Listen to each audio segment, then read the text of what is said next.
Welcome to Goldfish on Games and Cover Disc Face Off, where for June of 1994, things have gotten a little less floppy, as we have Amiga Power versus the One For Amiga versus the newcomer Amiga CD32 Gamer. Fight!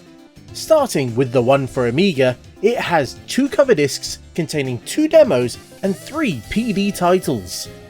And after a very pink menu, we start off with Armageddon 2. And this is quite the daunting demo to start with, as I never really played the first game, so I have absolutely no idea if this follows on directly from that. So I was stumbling around quite blindly until I read the magazine, having to read the manual. But it was important, as it seems we only have 5-minute sessions. And after that, it will reset, so you're gonna have to know how to play the game to be able to play the game. And after we configure the game to tell it it's one player, we can go take a look at our mission, that we can see from the tack screen. And once we have our bearings, we can go and equip a tank. But also, don't forget to equip its weapons as well, as you can just launch yourself out there with absolutely nothing. But with everything in place, we can then click on any of the doors to send our tank out into the world. And the goal of this mission is to head north to capture a base somehow. I never quite got there in the demo, so I have absolutely no idea how you're meant to do it. But this is quite the fancy engine, and it's doing quite a lot of 3D rendering for its world. And I have to say, it's all looking and running quite nicely on an A1200. I even selected a craft, and I couldn't get that to fly at all, so it was just running around in tanks instead. But this was quite interesting and looks really complicated, so it is something I might have to put more time into later on. Our first PD title of the month is Digger,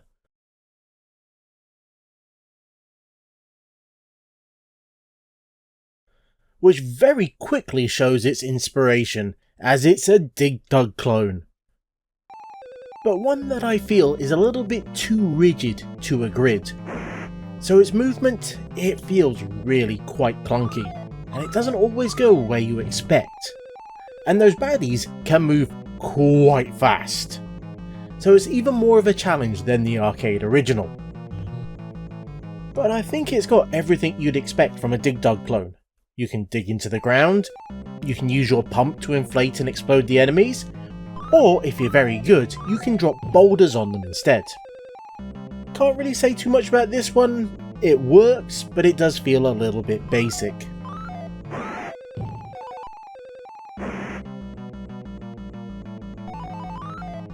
Our next title seems to be a shareware game, as it's a 10-level demo for Touch and Go. A very professional looking game, even if it does have a very simple enough premise. You have to touch every single tile in the level, but as you do that, they will fall away, meaning that plotting your path is very important.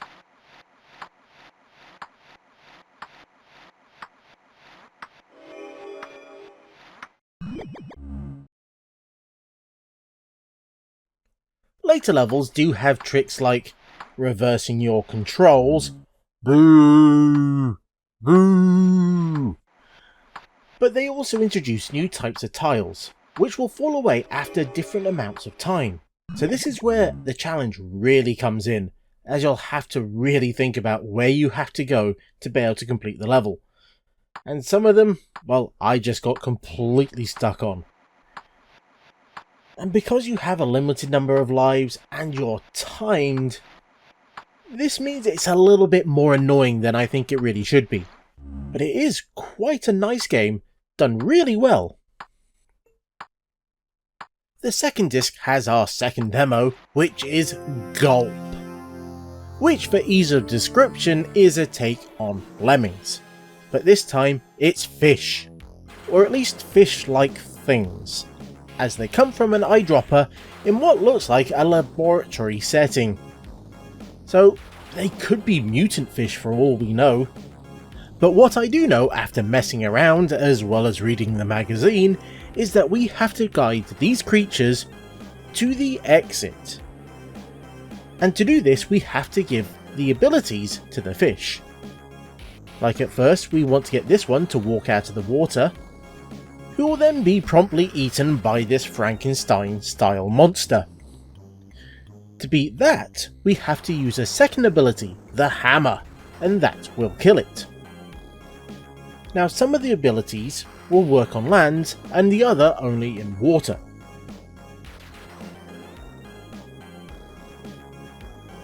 But after getting this one to jump over this bit of machinery, and yes, that is a bit of blocking artwork, even though you really can't tell it should be, we get to go into the fly transporter. And we are absolutely nowhere near the exit yet. There is a lot you have to do in this level. I don't know if it's the very first one in the game or if they picked one quite far in. But this is really quite complicated, as we have to eat through this bit here, we then have to drop down, we then have to use the torpedo attack to take out this blob, we then have to push this switch but don't eat this poison, and then we have to swim through these tunnels. All while being horribly timed. It is amazingly complicated. So I do think that this is a neat idea, but they really should have started with a much simpler level. I do think it's an interesting concept and game, but it doesn't seem to be all that well represented on YouTube. It looks like everyone else also had difficulties working out what it is you need to do, and I have to say, if I ever track down a copy of this game, I do think I'll have to do a video on it. But before then, we get to move on to the final PD game for the One For Amiga, as it's Kung Fu Charlie's. And you have a pretty simple job of just kicking everyone on screen and then walking to the exit. But it's simpler said than done, as you have to move between the multiple layers, which you'll do by holding the fire button and then pressing up or down. But while you do that, you are at risk of being hit, so timing is very important. But thankfully after that it's just kicking and jump kicks to finish off the rest of the baddies. And then you can just quickly run to the exit. It's a simple game that's borrowed quite a few sound effects from other bigger games, so it is a bit classic when it comes to PD fodder.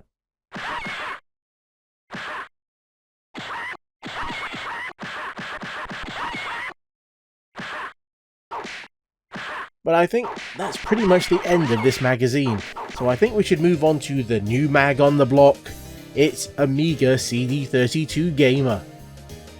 And this came with a single compact disc with 6 commercial games, and you would have thought they could have put all that space to use and had a whole bunch of PD or video or something else as well, but nope, they just provided you with a very brightly coloured menu. The first demo is for Cannon Fodder, and it's clear that the game had been out for a while, as this is a finished game that was cut down for this demo, as it has the intro sequence, the boot hill, and it has the first 3 missions that covers 4 phases.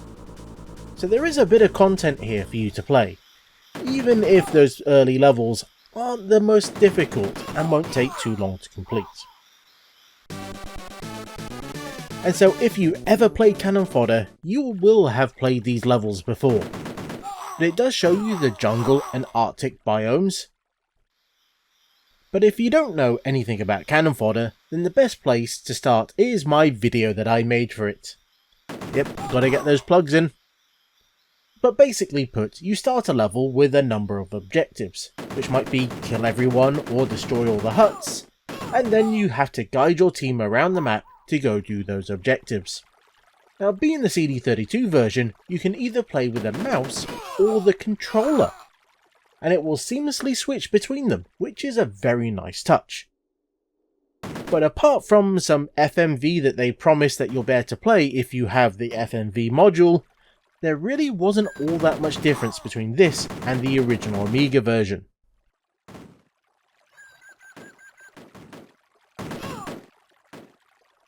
The second demo is a bit of an unfortunate one, as it's a rolling demo for Heimdall 2. So you really just get to see the game play itself. Which I understand in a way because it's a complex isometric RPG, and it's one that's very good. Yes, it's going to be a little bit difficult to make a proper demo of it, and for Heimdall 1 they just let you play the intro minigames, but still it would have been nice if they could have given us a small area to explore. But unfortunately not, we just get to see the gameplay itself. The third game is Banshee, an impressive looking AGA only vertical shooter. And there is a lot to shoot at, as well as collect.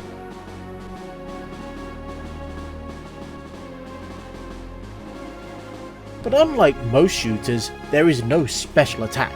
Instead you get to do a loop-de-loop, which brings you out of the action for a short while, and so is useful for avoiding baddies and bullets. And there will be lots of those baddies and bullets for you to avoid. But it doesn't really help with the larger craft that you will have to deal with. Though thankfully you do have a small health bar that will make going a little bit easier, and there's some icons that will upgrade your weapons or make your craft faster or even restore a bit of your health. So you gotta collect those while you can. Now unlike some of the demos we've seen, this even has music while you play. But is it just me, or does that really not fit with the gameplay? It just feels like they grabbed a random mod from a completely different game and just slapped it in. But either way, you'll play the demo for a while and then it'll just end, randomly. So you don't even get a whole level to play. So all in all, it's a solid shooter, and the first game that we've seen that really starts to show the power of the console, even if it is still mostly a port of an A1200 title, all presented in a very limited demo. Fire and Ice is up next, and this is very similar to the demo that we played recently, as again it's the Highland world, but thankfully it is a different level this time around. But it is still just a single level, but it does show a fair amount of what the CD32 games would be like, which is the A500 version with fancy new backgrounds and CD music. Now they did redraw some of the sprites for this one, so be on the lookout for those, and they did add in a few controller options, but it is still quite a limited demo for the full game. Now the odd thing is that they picked a level that has a hidden exit, which normally would have taken you to a new map for you to have fun on, but in this, well, it just ends the demo early. Now again, I've covered this game in its own video, so if you want to know more about it, then check that out. But basically put, you run around to use your ice pellets to freeze baddies, and you then have to collect parts of the key, and you can then use that key to open up the exit. And if you're lucky, if you manage to find one of the puppies, you can even get an extra life if you get them through the doorway. Which obviously makes very little difference to a one level demo, but it is cool that it's here. And I think we gotta move on to the Chaos Engine. But even though it's on the menu, you have to restart the machine and then hold down the blue button if you want to play it. And this seems to be mostly the same demo that we got to play before on one of the other cover discs. But this time it's with the updated AGA graphics. It also plays much smoother than before, which is quite nice, as that did get quite choppy in places. The game is always two-player, but you can either have the AI take over or a friend if you happen to have one around. But you still don't have a choice of who you play as. That is still fixed. Now it's a fun demo that shows off all the various features that you can expect from the full game, from shooting at nodes, to shooting at baddies, to getting upgrades and keys, to shoot at more things.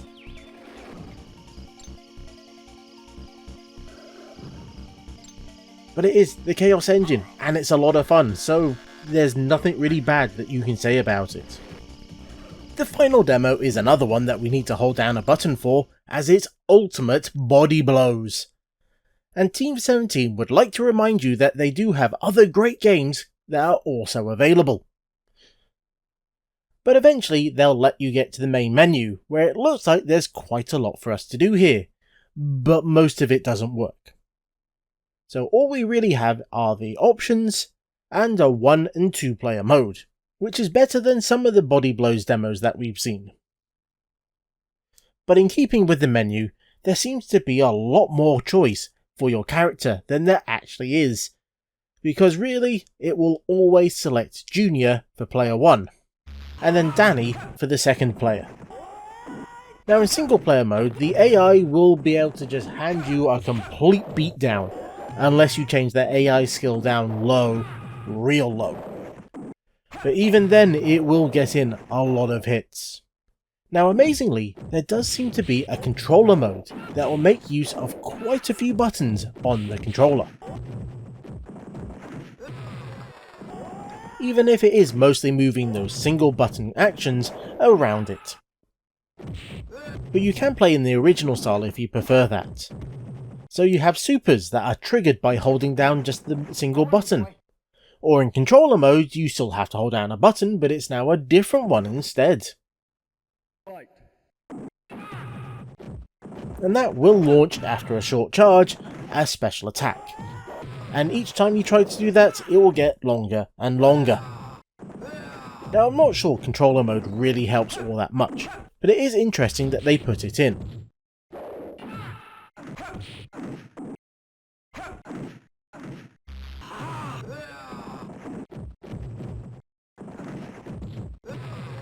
Now I've never really been impressed with the Body Blows games, and this demo really hasn't changed that, so I think it might be time to move on to the final magazine of the month. It's Amiga Power, that across 2 discs managed to fit 2 demos and 5 PD titles. With one disc having nothing but PD, we start with Super Obliterator. That surprisingly gives us a few controller options on the start screen. And when we're in game we find what looks like a mix between Pang and Asteroids. You run around the bottom of the screen with what looks like the hero from Turrican, and you can shoot in various directions. And depending on your controller options, you can hold down the fire button and it will lock in a direction, which makes it much easier to shoot at those asteroids that are bouncing around. As is the fashion, these will get smaller and smaller and sometimes drop items as well, which might freeze them or even boost or drop your firepower, so you have to be very careful to the icons that you'll see on them. The levels themselves are quite varied and start to make you use the jump button to get around. So all in all, it's a nicely animated game that is quite a bit of fun to play, so you should check it out if you've not previously.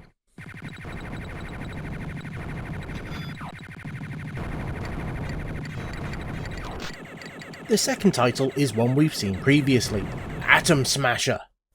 But this is an updated version that includes support for the A1200, and if I'm reading the magazine right, it also has more levels as well.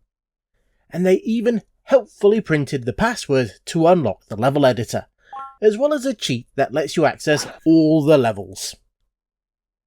Now if you don't remember this from the last time it showed up, the goal is to take down a set number of baddies. Now this is done by pushing blocks into them. It's not, despite its looks, a Bomberman style game. Later levels will have enemies spawning in, so you have to be careful with how you move the blocks. But in others, it might just be easier to leave them alone as, well, they're lemmings. And they'll just detonate after a short while. They can still be deadly, but if you can avoid them, it can make for a slightly easier level. The backgrounds and tiles are all varied, and it's a very polished looking and playing game. So if you've not played it after my previous look at it, give it a go now.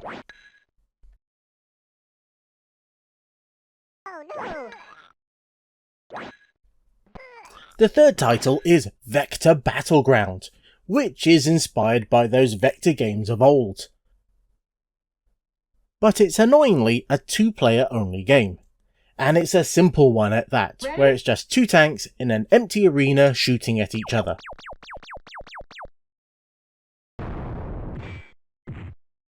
You can change it so it looks more 3D, but that doesn't really change up the gameplay any, and just makes it run a whole lot slower. What you can do is change some of the options, like the size of the players, or the number of missiles on screen, or how much health they have.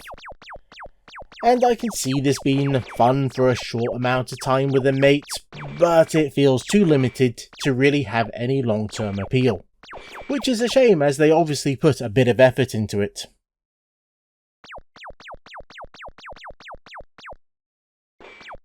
The last PD game of this disc is Strikes and Spares.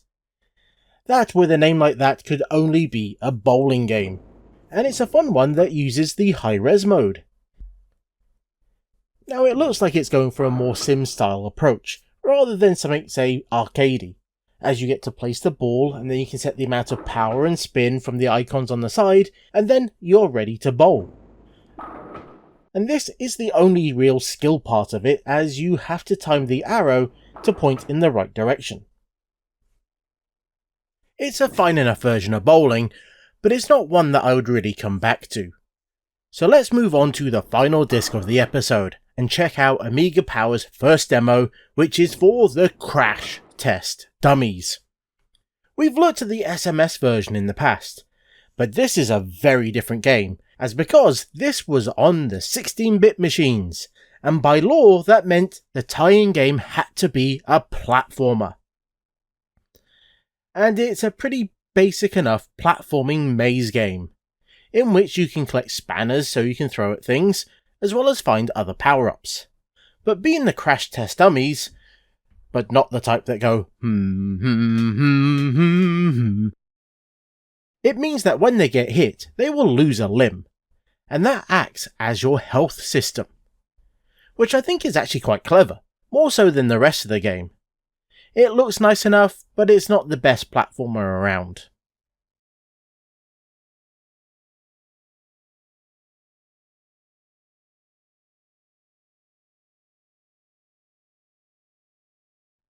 And our last PD title of the episode is Racing Maniacs, a rather impressive 3D racing game that runs really quite nicely on a stock machine or a 1200. Even if weirdly it starts you in reverse gear half the time, I'm not quite sure what's going on there. Now there are a number of tracks for you to choose from, and you can even race against the computer, with their car showing up on the track so you can see it zooming out ahead of you. There's also a few modes that can add weapons as well as tokens to the map, so you have to think about things like your health as well. It's quite the ambitious 3D PD title, but unfortunately I'm not sure there's enough content here to keep you going for very long.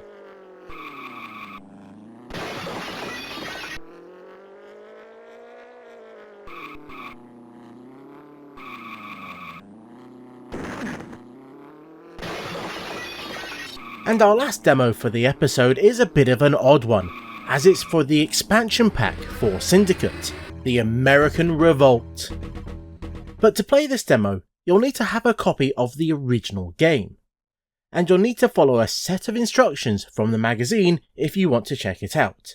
Now this includes enabling a cheat mode to give you full access to the whole map. You then have to select the right area, which is the Rockies, and then use the Amiga Power demo disc instead of disc 4 when it requests it, which will give you this demo scenario for you to have a go at. It's definitely an interesting way to do a demo. Now I've never really gotten this far into Syndicate. It's one of those games where I like the idea, I enjoyed playing it, but for some reason I never really stuck to it for any length of time. So being an advanced mission from an expansion pack that you're expected to know the game inside and out, well, it's made me all a little bit lost. And I just end up shooting at everything that's attacking me and somehow failing the mission? Still not quite sure how that happened or why. But if you were big into Syndicate, I could see this being quite the demo.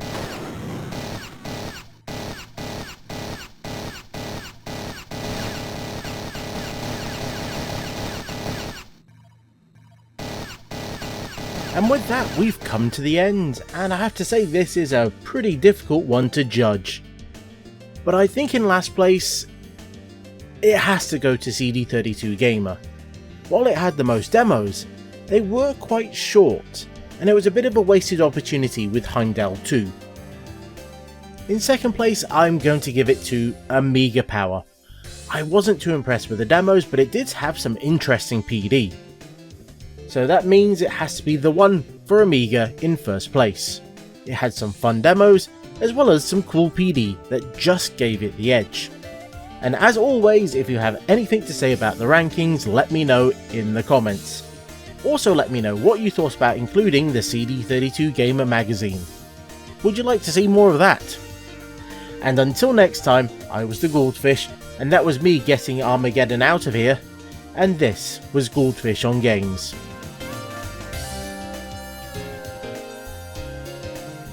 Thank you for watching. As always, it's been a pleasure to make this video, so I hope you enjoyed it. And if you did, there's some buttons around that will let YouTube know what you thought.